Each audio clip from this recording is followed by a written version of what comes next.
Beralih ke pertanyaan selanjutnya dari Bapak siapa ini, tidak disebutkan ya namanya, di 08112141 sekian. Assalamualaikum. Oh, Pak AB, mohon maaf ya. Assalamualaikum warahmatullahi wabarakatuh. Waalaikumsalam warahmatullahi.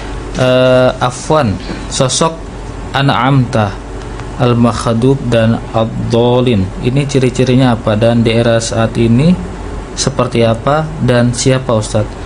Mengingat diulang-ulang tanda kita mesti care dengan sosoknya ya. Terima kasih. Ini belum kita bahas ini sebenarnya ya.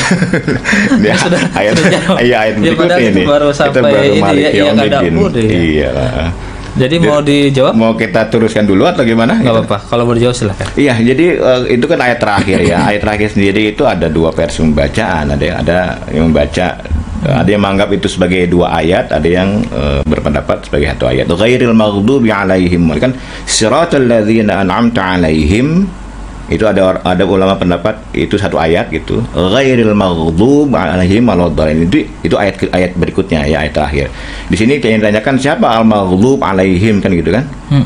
Nah, kalau kita baca misalnya dari tafsir Ibnu Katsir misalnya, maka beliau menyebutkan bahwa yang dimaksud dengan al-maghdub itu adalah mereka adalah orang-orang Yahudi ya. Itu salah satu tafsir ya yang paling terkenal. Mungkin Ibnu Katsir mengatakan di dalam tafsirnya bahwa al-maghdub alaihim yang dimaksud adalah orang-orang Yahudi saat itu, saat dulu. Kemudian ad-dhalin adalah orang-orang yang sesat, yaitu orang-orang Nasrani ya, di saat dulu. Apakah konteksnya masih berlaku di zaman sekarang? Wallahu a'lam, mungkin bisa masih relevan atau tidak. Kenapa Allah itu murka? Maghdub itu kan murka. Allah murka kepada gitu. Berbeda dengan al-amta, kan kita kan bermohon kepada Allah siratal ladzina an'amta alaihim, ya Allah, yaitu golongan mereka yang telah Engkau beri nikmat. An'amta itu bentuk past tense, bentuk fi'il madhi, artinya yang telah Engkau beri nikmat. Siapa itu? Ya tentunya orang-orang soleh, orang-orang shodiqin ya, wasyuhada wassalihin. Itu yang kita harapkan, kita termasuk golongan-golongan mereka gitu, yang telah berhasil melalui jalan yang Engkau yang jalan kehidupan gitu. Jadi kita nggak bisa berharap ya Allah hidupkan aku seperti si A, si Anu yang ada di sana gitu kan. Pada orang yang masih hidup gitu, yang masih menjalani kehidupan dunia, kita sebaiknya kita tidak menjadi panduan. Kenapa? Karena bisa jadi orang yang terlihat soleh tapi di akhir hidupnya belum tentu kan husnul khotimah gitu. Jadi makanya di situ dalam ayat itu an'amta, yaitu orang-orang yang telah Engkau beri nikmat sebelumnya ya, orang-orang soleh, orang syuhada, misalnya Luqman ya, dalam Al-Quran itu kan orang yang sudah berhasil melalui kehidupan ya kan, sudah artinya para syuhada, para nabi itu kan mereka sudah sukses menjalani kehidupan dunia ini gitu. Itulah yang menjadi contoh. Ghairul maghdub bukan golongan yang Kau murkai. Murkai itu orang-orang Yahudi, itu mereka itu apa ya, mereka itu pintar. Orang-orang itu pintar tapi justru misalnya gini, Allah mengatakan ke jalan A ya, iya saya tahu itu jalannya bagus gitu misalnya, tapi kemudian pada prakteknya justru dia menjalaninya bukan ke jalan A tapi ke jalan B. Dia tahu bahwa A itu bagus, benar, dia tahu bahwa itu jalan yang lurus, tapi justru dia melewati jalan yang lain. Itu maghdub, makanya Allah murka gitu. Beda dengan dolin. Dolin itu orang yang sesat. Orang sesat itu justru orang yang tidak tahu, yang tidak tahu arah gitu ya. Jadi dia punya kitab, mempunyai bacaan, tapi dia tidak paham dengan apa yang dia bacanya gitu.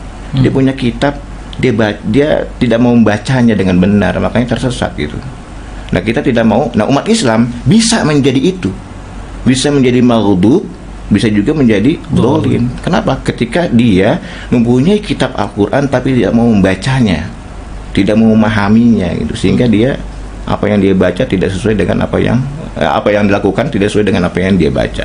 Itu kita umat Islam bisa menjadi. Nah kita terhindar, kita mohon pada Allah, makanya jangan ya Allah tunjukkan kami jalan lurus, yaitu jalan orang-orang yang telah selamat menjalani kehidupan ini, orang-orang soleh, orang-orang syuhada gitu kan. Dan jangan orang-orang yang Engkau murkai. Kami tahu firman-Mu ya Allah, kami tahu petunjuk-Mu, tapi kami justru memilih jalan yang lain, tidak mau. Maghdub. Kayak gini misalnya, saya punya anak Faiz dengan Ivan ya. Faiz dengan Ivan, adik kakaknya dia. Saya bilang saya mau ke warung nih saya punya coklat gitu misalnya kan, Fan, gitu kan, ini coklat ayah, jangan dimakan ya, ayah mau ke warung, bentar. Iya ya, nggak akan makan. Bilangin itu sama adik kamu Paisnya lagi di kamar, nggak tahu. Bilangin sama Pais ya, jangan dimakan gitu kan. Ya udah, saya ke warung, pulang dari warung, saya lihat dua-duanya anak saya, Ivan dengan Pais lagi makan coklat nih. Padahal saya baru bilang sama dia jangan dimakan coklat ayah. Bilangin tuh sama adik kamu Faiz, jangan dimakan. Saya pulang, dua-duanya dia makan. Saya lebih marah pada Ivan atau pada Faiz? Kakaknya. Pada kakaknya. Kenapa? Saya bilang ke Ivan, Van, jangan dimakan. Bilangin adik kamu tuh. Nah, Ivan itu maghlub. Dia tahu informasi, tapi dia justru melanggar. Iya. Sedangkan Faiz dolin gitu. Dia tidak tahu informasinya. Kenapa? Karena memang dia tidak tahu, tidak mau membaca gitu. Akhirnya makan dia. Itulah kurang lebih analoginya. Iya. Maghdub dengan alaihi. Makanya kita bermohon pada Allah agar ditunjukkan jalan yang lurus, yang itu jalan orang-orang yang telah berhasil melalui kehidupan di dunia ini gitu.